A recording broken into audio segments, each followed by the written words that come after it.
Pascua estuviesen reunidos. Juntáronse todos el día señalado. Contó el santo lo que había visto, los homicidios, los hurtos e incestos y las violencias de los malos, y reprendió los demás vicios y les predicó que hiciesen penitencia. Agur terdi. Muy a nuestro pesar, tenemos que dedicar un capítulo a los vascos civilizados. Ya vimos en Quismir en Aroa que no solo se civilizaron al estilo greco-fenicio, sino que demasiados de ellos destacaron en el nuevo modo de vida implantado por cartagineses y romanos: la guerra. Tal y como dijo San Millán, según las palabras del obispo de Zaragoza, San Braulio, que acabamos de oír, los romanizados de Hispania se generaron por todos los costados. Es inaudito que se siga enseñando que la caída del Imperio Romano aconteció en el siglo V con la irrupción de los bárbaros. Lo documentalmente cierto es que luchar por la gloria de Roma, y no digamos morir, era cosa del pasado muy lejano. Razón por la cual los romanos optaron por asalariar hordas mercenarias: visigodos, carolingios, alanos, francos, vándalos, suevos, etc. ¿A quién se le ocurre poner burros a cuidar campos de trigo? Aquellos mercenarios se civilizaron en 2 generaciones, dedicándose a vivir bien sin mirar a costa de quién. Ese vivir bien ya había sido descrito por el rey de Asiria, Asurbanipal, o en hebreo Naudoconosor. Extranjero que vienes a Asiria, oye el consejo de su rey, come, bebe y goza, lo demás no vale nada. ¿Cuántas veces le oí repetir esto a don José Miguel de Barandiarán? Sin embargo, de aquellos mercenarios admiró el erudito Salviano de Marsella la pureza moral de los bárbaros paganos, quienes llegaron a ser el modelo para los romanos cristianos, la castidad de los vándalos, la piedad de los godos y las virtudes de los más rudos francos y sajones, así como de otras tribus a las que, a pesar de ser herejes arrianas o no creyentes, Dios otorga la recompensa del imperio. ¿A qué Dios se refería el famoso escritor? Al Dios católico romano, que conviene no confundir con el Dios cristiano, pues el primero se basa en el temor y el segundo en el amor. No es digno de ser recordado el hecho de que, textual, el 1 de diciembre de 1563, tras largas discusiones teológicas y por un voto, el Concilio de Trento decretó que la mujer tiene alma. Recordemos que el Vaticano fue el último Estado europeo en abolir la pena de muerte, el año 2001, y que a modo de ejemplo, al cabo de 74 años, en concreto, desde 1796 a 1870, fueron ejecutadas en dicho estado 527 personas. Estará de más señalar que, según sentencias de tribunales belgas, italianos y africanos, muchas de las matanzas acontecidas el año 1994 en Ruanda, que era el país con más cristianos de África y donde un 60% de la población era católica, se produjeron en iglesias donde la gente buscó refugio. En la denominada masacre de Gikondo, por ejemplo, el 9 de abril de 1994, fueron asesinadas más de 100 personas que se habían refugiado en la Iglesia Católica. Sor Gertrudis, de la Orden de las Benedictinas, fue condenada en Bélgica el año 2001 por comprar el combustible usado por los genocidas para quemar vivas entre 500 y 700 personas. El cura Guy Teunis, de origen belga, miembro de la Congregación Misioneros de África, también conocido como Padres Blancos, fue juzgado y condenado en, textual, la categoría máxima de planificadores del genocidio, haber alentado la ideología genocida desde las páginas de la revista Diálogo que él editaba. El sacerdote católico se declaró inocente y alegó que seguía órdenes de sus superiores cuando firmó los documentos y que las decisiones eran tomadas por el jefe de la congregación, el también belga Jeff Wingels. Volviendo a la Hispania romanizada, persisten numerosos testimonios de que las autoridades católicas trataron de imponer sus criterios de muy diversas maneras, sin haberlo conseguido, tal y como evidencia don José Miguel de Barandiarán en su obra Mitología Vasca, que contiene miles de datos relativos a genios, númenes, leyendas y divinidades no católicas recopilados entre vascos del siglo XX. Ejercieron sin mesura la violencia para imponer tributos y criterios, tal y como señala el insigne historiador José María Blázquez. Textual: ya en el siglo V, Estado e Iglesia formaban una unión indivisible y ambos eran vistos como elementos igualmente explotadores. Es imperativo recordar que el obispo de Ávila, Prisciliano, y varios de sus discípulos fueron decapitados el año 385 por su rechazo a la unión de la Iglesia con el Estado imperial y a la corrupción y enriquecimiento de las jerarquías. Más de 100 personas en Durango fueron quemadas a mediados del siglo XV por haber secundado las prédicas de Fray Alonso de Mella, devoto de las enseñanzas de San Francisco de Asís. Por acusaciones de brujería, el Tribunal de la Santa Inquisición quemó vivas a miles de personas y son abundantes los testimonios de la participación de curas católicos en los asesinatos del verano de 1936 acontecidos en el País Vasco peninsular. Civilización romana, ¿eh? Muchas personas permanecían en Iberia fuera de la romanización, pero existe un fenómeno que debemos ojear. Los bagaudas. En latín significa ladrón o revoltoso, en celta guerrero, en escuara guda significa guerra. Silviano de Marsella refiere que prefirieron vivir libremente con el nombre de esclavos que ser esclavos manteniendo solo el nombre de libres. Rutilio Namaciano, celebrando la derrota bagauda del año 417, afirma que el vencedor Exuperancio restituyó las leyes, restauró la libertad y no permitió que los propietarios fueran esclavos de sus propios esclavos. Sánchez León señala la importancia de sus caudillos y que su modo de luchar era la clásica guerra de guerrillas, documentada por los romanos respecto a los cántabros, practicada por los vascos antinapoleónicos y los guerrilleros liderados por Zumalacárregui.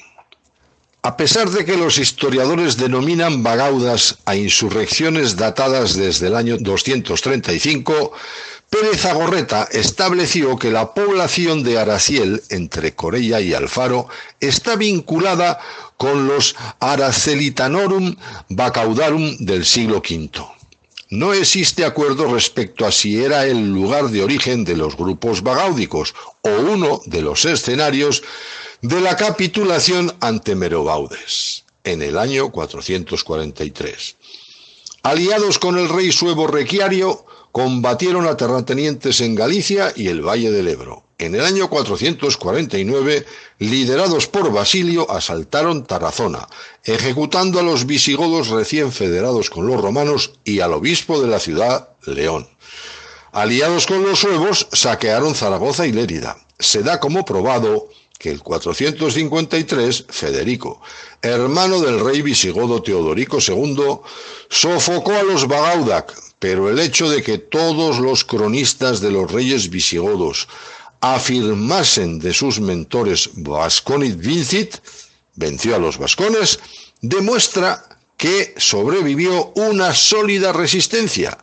Mencionemos el hecho de que Roderick, el último rey visigodo, estaba sitiando Pamplona cuando se inició la invasión musulmana de Hispania el año 711.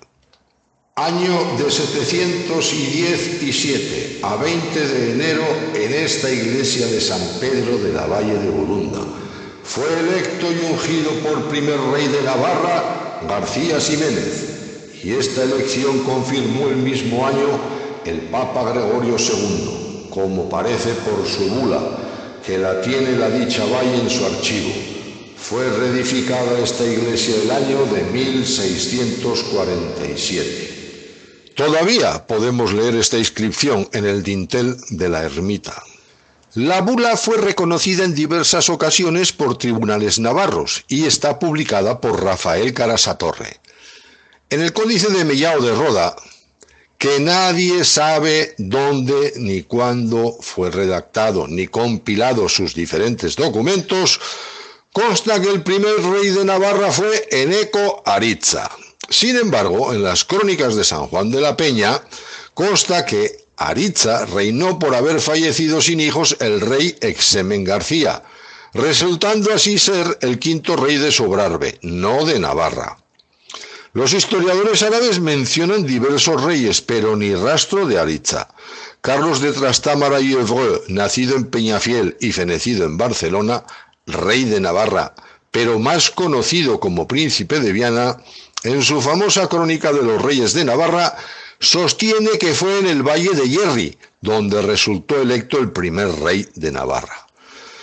Don Arturo Campeón creo que es el historiador documental más prolijo e independiente que investigó el tema, concluyendo: hipótesis por hipótesis, mantengo la mía frente a las de los otros. ¿Creen ustedes que la polémica respecto al denominado Reino de Navarra solamente se refiere a la elección del primer rey?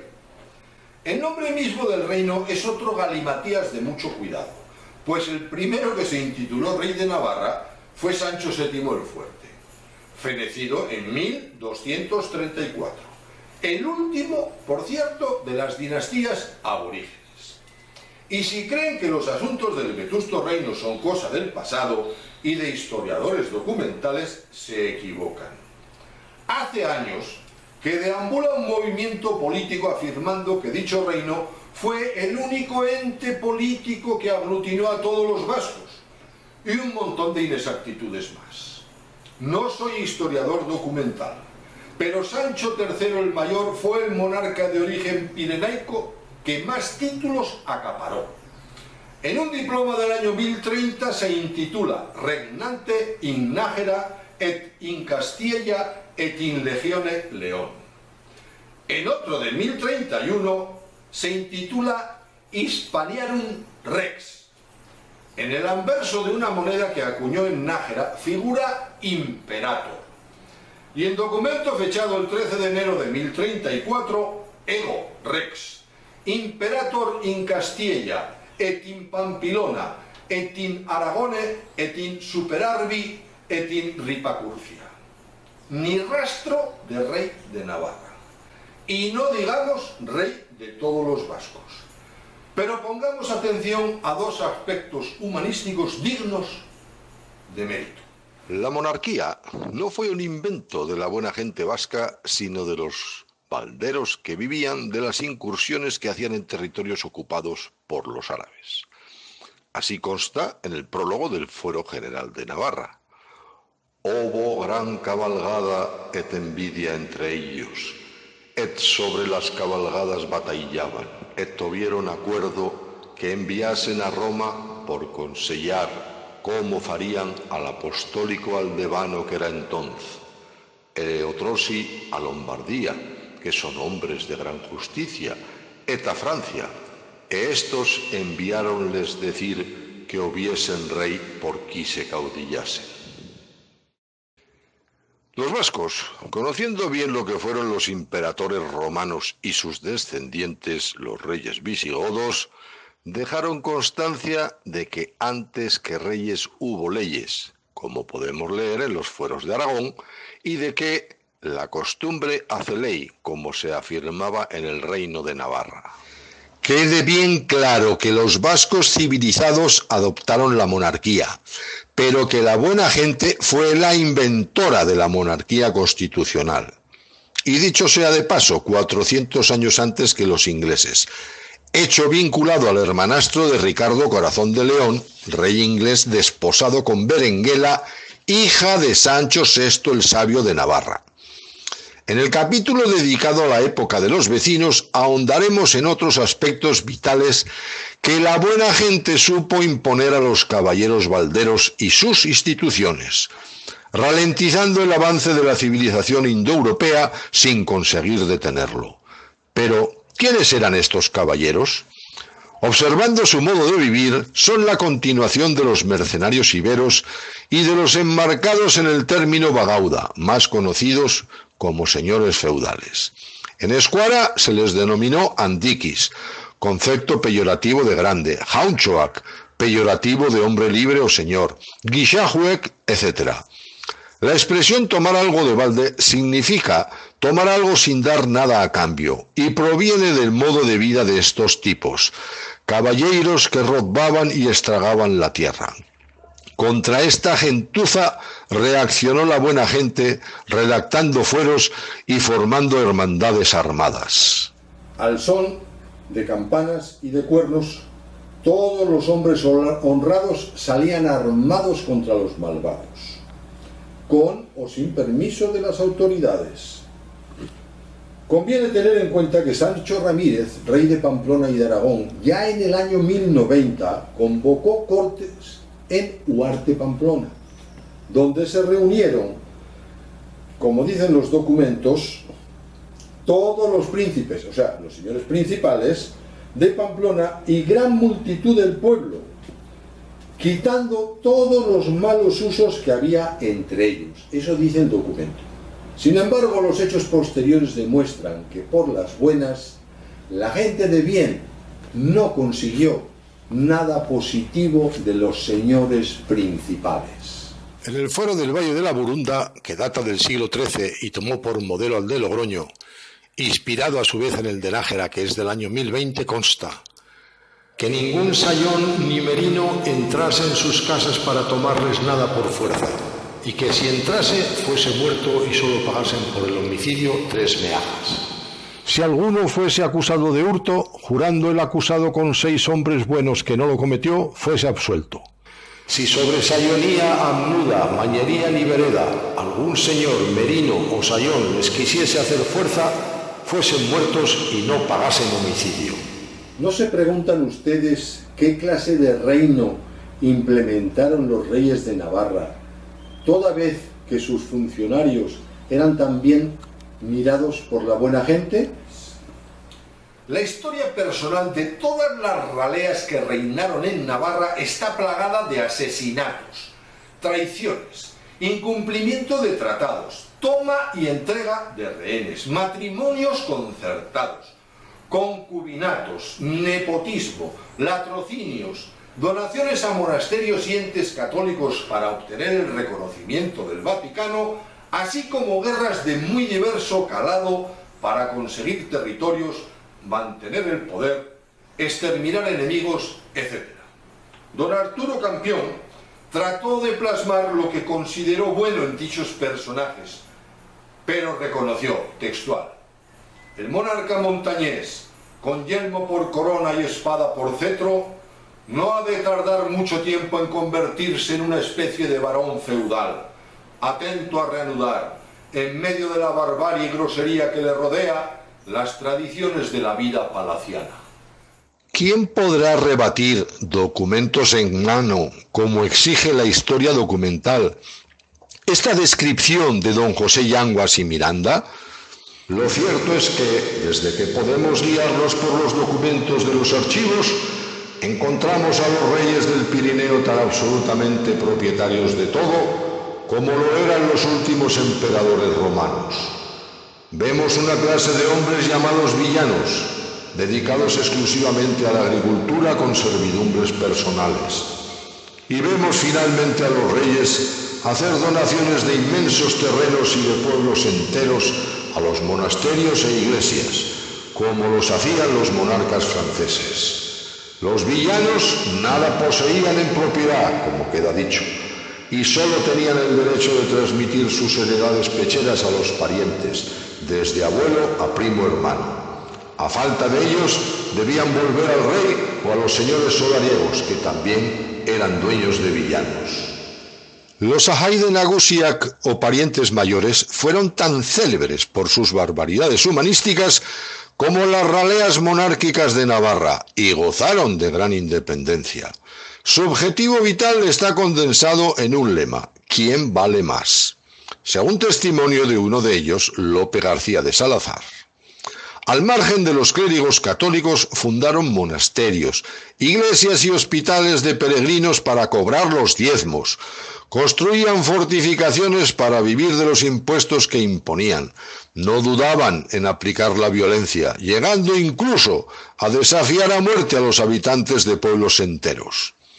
Tal es el caso de la ralea de los Lazcano, que desde 1375 hostigaban a los vecinos del Valle de la Burunda en Navarra, los cuales se defendieron conforme a lo dispuesto en su ya mencionado fuero. En 1411, el alcalde ausocrático Domingo de Elizondo requirió al notario Pedro de Asteasarán que le diese copia del desafío a muerte que habían lanzado los Lazcano contra todos los vecinos de Arbizu, Echarri Aranaz, Lacunza, Lizarraga Bengoa y Lizarraga Goicoa. Estará de más recordar que oñacinos y gamboinos unidos desafiaron a muerte a todos los vecinos porque la hermandad de Guipúzcoa les derribó sus casas y torres fuertes en 1456. Según el ordenamiento de Chinchilla, datado en 1487, ninguna de las villas de Vizcaya podía participar en sus juntas de Guernica. En 1551 explicaron la razón. Ni habían sido anteiglesias ni parroquias, sino ermitas anejas y sufragáneas de otras anteiglesias que tienen votos en elecciones y juntas.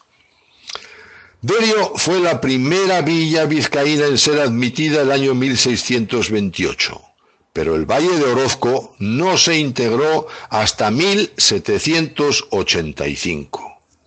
En 1332, no pudiendo mantener la presión de las hermandades de Álava, entregaron el condado al rey de Castilla para intentar mantener algo de su poderío.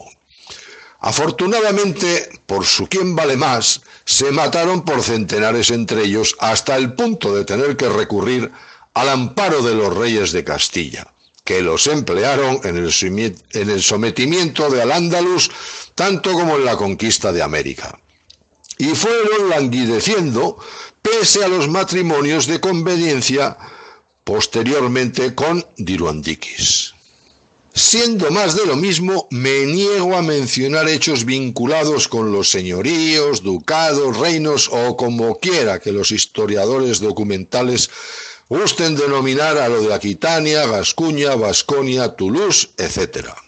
¿Tendrá importancia saber cuándo se adueñaron del poder los elizandikis en detrimento de los espatandikis? Titánico sería el esfuerzo, y vana, porque lo importante, lo que todavía nos atañe, es la cohabitación entre ambos estilos. Los primeros mediante la seducción de las almas y los segundos mediante las armas vivían a costa de los demás. Eso es lo que no podemos olvidar y es lo que nos recuerda la sabiduría popular respecto al significado de santiguarse. Pensar cómo llenar esto sin mover esto ni esto.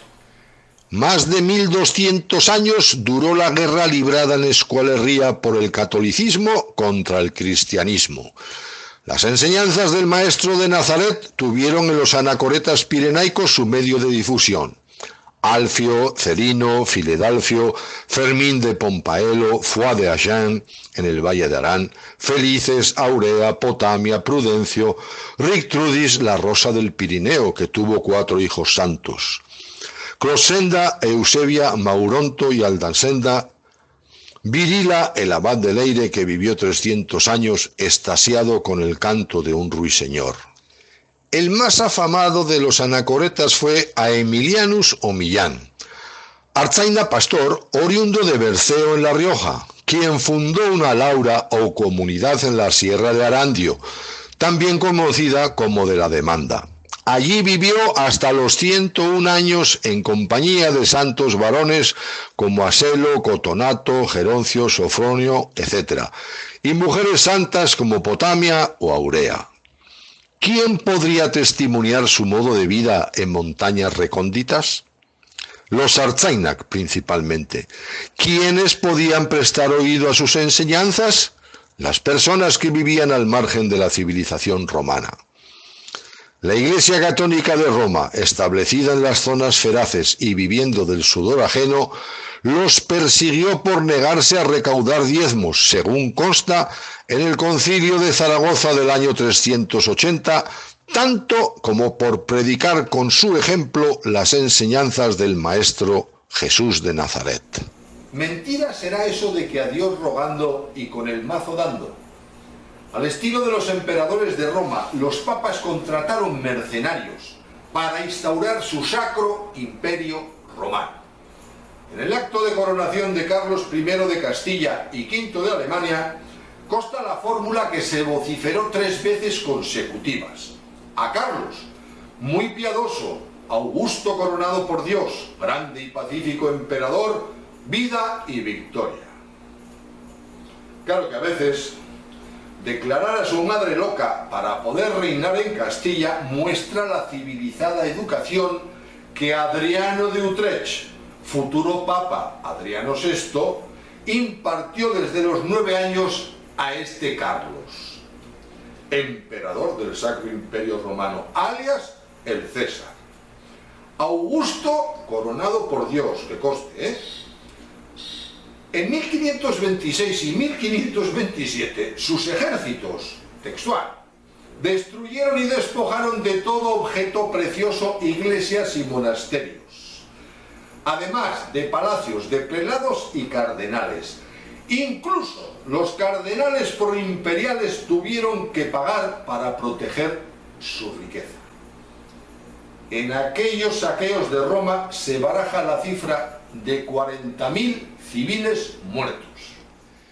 El tercer frente de lucha católico en Iberia fue contra la iglesia hispano-visigoda o rito mozárabe. Una crónica del siglo XIII relata la civilizada forma que dirigió el enfrentamiento. Fue convenido un combate entre 2 caballeros representando a los 2 ritos. Venció el mozárabe, pero el rey leonés Alfonso VI, siguiendo su estilo personal de vida, desconoció el resultado adverso al rito católico y, tras otros resultados similares, otorgó la victoria a los católicos.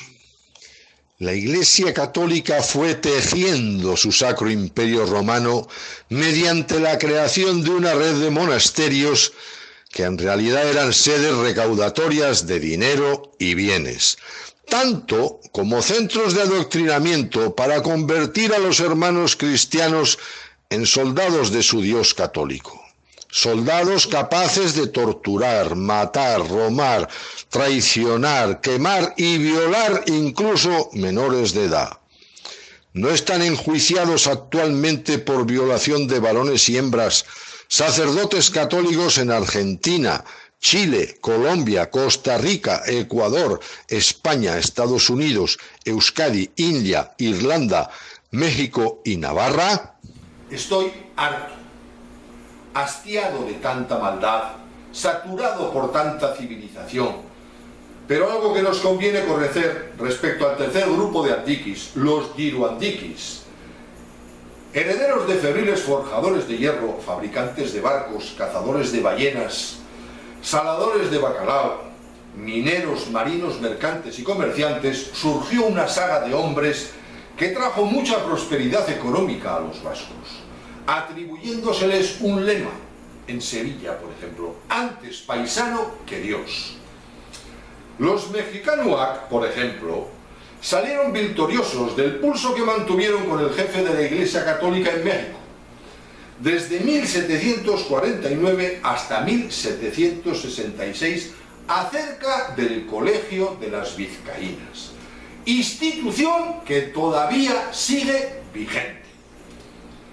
Al propio Papa Clemente XIII se lo dijeron alto y claro, rechazando su bula de 1758. Textual: la Iglesia se hace para el fruto espiritual del colegio y no el colegio para la Iglesia.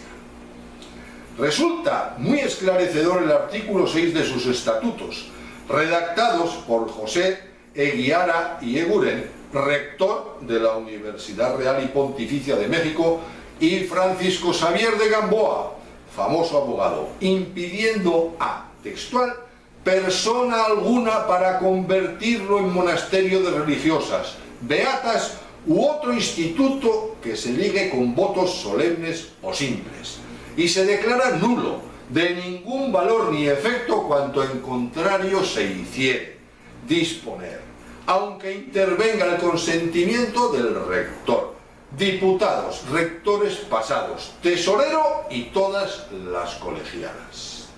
En Potosí de Bolivia, la capilla de Nuestra Señora de Aránzazu, según documento posterior, fue fundada en 1589, formalizándose la hermandad en 1601. Una hermandad con el vigor suficiente como para sostener una guerra contra peninsulares, mayormente de origen andaluz y extremeño, desde 1582 hasta 1666, es decir, 84 años. Una guerra que se conoce como de los Vicuña, y en opinión de William Douglas y John Bilbao, la Guerra Civil del Perú, que se enconó durante varias décadas, y los sucesos de Icazota constituyen los ejemplos extremos del sentimiento antivasco en la historia del Nuevo Mundo. Está claro que la envidia suscitada por el éxito económico y político obtenido por los vascos, así como su manifiesto espíritu de clan y su altanería, fueron las principales causas de la ola de violencia antivasca. Los nietos de aquellos empresarios, sin embargo, no tardaron en percatarse de que la voluntad del monarca es la fuente del poder. Cuando se está cerca de ella y en ella se influye, se participa del poder en términos que se resisten a cualquier predeterminación, tal y como dijo el juez Francisco Tomás y Valiente. Habiendo verificado que en la paz armada de aquel imperio donde no se ponía el sol, se podía conseguir más mediante una pluma desde el despacho adecuado que como una espada a caballo o un báculo desde un púlpito, se lanzaron a ello. Desde la emoción en el recuerdo a Franco, ¡viva el rey! ¡Viva! ¡Viva España! ¡Viva! Dada su vigencia y por la cuenta que nos trae, en Diruzaroa tendremos que observar algunos hechos referidos a estos tipos, creadores de la divinidad que más devotos tiene actualmente. Esa divinidad se llama calidad de vida.